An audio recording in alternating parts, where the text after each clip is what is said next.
జై శ్రీమన్నారాయణ. జై శ్రీమన్నారాయణ. ప్రియ భగవద్బంధులారా,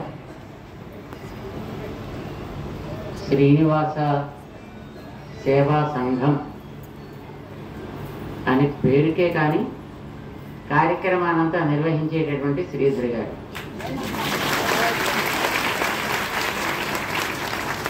వారి యొక్క ఉత్సాహంతో, ప్రోత్సాహంతో, శ్రద్ధతోటి ఇంతమంది మీరందరూ కలిసి ప్రతిరోజు ఉదయము సాయంకాలము రాముడి సన్నిధానాన్ని అనుభవిస్తూ 108 దినాల యజ్ఞాన్ని మీరు చేస్తున్నారు. శ్రీరామ యజ్ఞం ఈవేళ 107వ రోజట. రేపు దీనికి బహుశా పారాయణ కార్యక్రమం పూర్తవుతుంది కాబోలు. దాని తర్వాత మరొక 3 దినాల కార్యక్రమాన్ని నిర్వహించుకుని పట్టాభిషేకంతో దీన్ని సుసంపన్నం చేసుకోబోతున్నారు అని మాకు అరుణ గారు రోజుకో 4 మెయిల్స్ పెడుతుంటారు.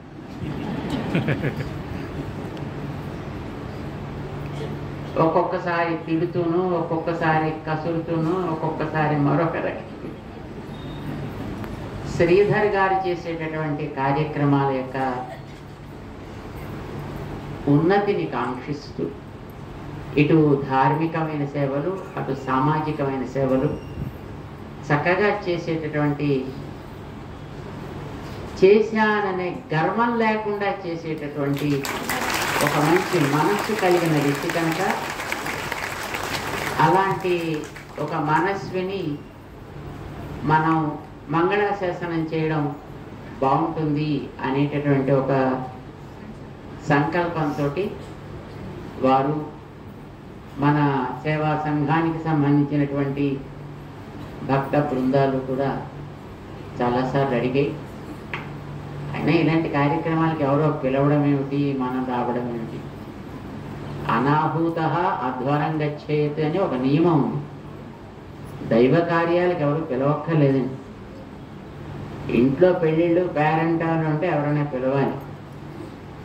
కానీ దైవికమైన ఒక కార్యక్రమం జరిగితే, అందులో యజ్ఞాలు, యాగాలు లాంటివి జరిగితే, ఇట్లాంటి ఒక సమాజ హితకరమైనటువంటి ఒక కార్యక్రమం జరిగితే దానికి ఎవరు పిలవాల్సిన అవసరం లేదు. దానికి ఎవరికి వాళ్ళే వెళ్ళాలి. వెళ్ళాలి అని తెలుసును కానీ వెళ్ళబుద్ధి అవదు. దాన్ని అణిచి మీరందరూ ప్రతిరోజు ప్రొద్దున ఇక్కడ పారాయణ చేస్తున్నారు. ఇక్కడ ప్రతిరోజు మీరు పారాయణ చేసే వీడియోలు కూడా మేము చూస్తున్నాం. ఇక్కడ ముందు కూర్చుని వీరు ఇంకా మిగతా కొంతమంది పెద్దలు మైకులో చదువుతున్నారు.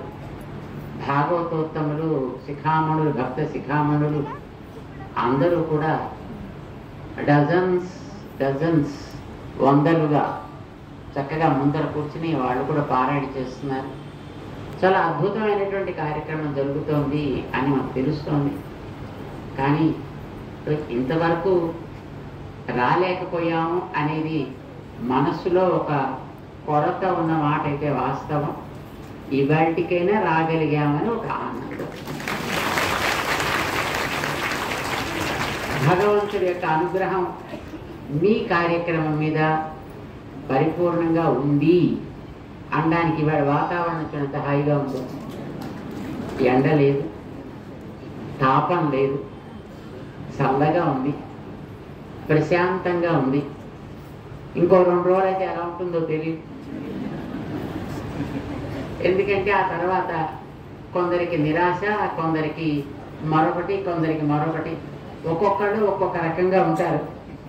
కానీ ఇప్పుడు వాతావరణం ఇది న్యూట్రల్ వాతావరణం. ఇప్పుడు అందరికీ కూడా ఆశావహమైనటువంటి వాతావరణం. ఇలాంటి ఒక మంచి వాతావరణంలో మనందరం ఈ రామాయణ పారాయణ సందర్భంగా ఇక్కడ కలవటం చాలా సంతోషంగా ఉంది. సింహాచలంలో చందన యాత్ర ఈరోజు రాత్రి జరగబోతోంది. ఆ సందర్భంగా అనే ఒక వంక పెట్టుకుని మీ దగ్గరికి రావడమే ప్రధానం, మిగతావన్నీ వంటలు.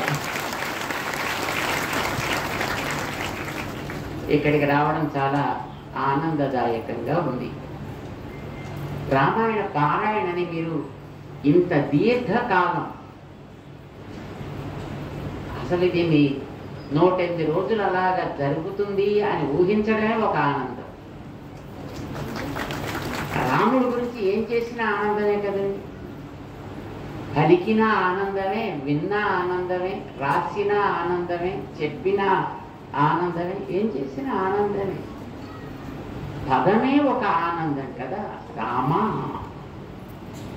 ఆయన అందరినీ రమింపచేసే, పదము రమింపచేసేదే, పదం కలిగిన వాడు ఆనందింపచేసేవాడే. అలాంటి ఒక అద్భుతమైన కార్యక్రమం మీరు తీసుకున్నారు.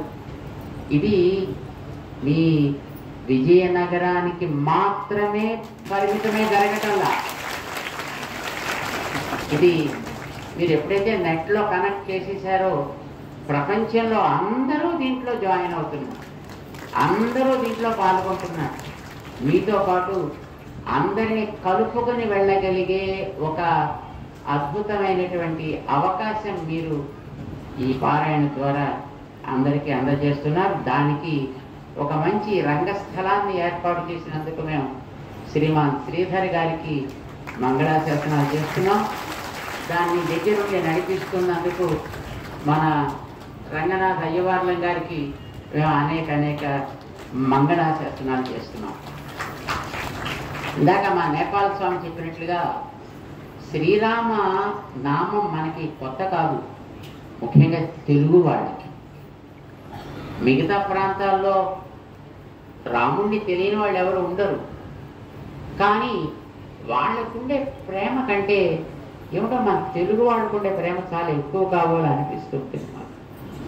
అంటే మీరు తెలుగు వాళ్ళు కనుక అలా అనుకుంటున్నారా అని ఎవరన్నా అంటే అనొచ్చేమో, ఏమో ఆ రకమైనటువంటి అభిమానం కూడా ఉండొచ్చును. కానీ అది అలా పక్కన పెట్టినా రాముణ్ణి మన తెలుగు వాళ్ళు ప్రేమించినంతగా, రామ కథని మన తెలుగు వాళ్ళు ఆస్వాదించినంతగా, రామనామ వైభవాన్ని మన తెలుగు వాళ్ళు ప్రచారం చేసినంతగా బహుశా ఎవరు చేయలేదు అంటే అది that becomes an under statement అంట. అది చాలా తక్కువ చెప్పినట్టే అవుతుంది అన్నమాట.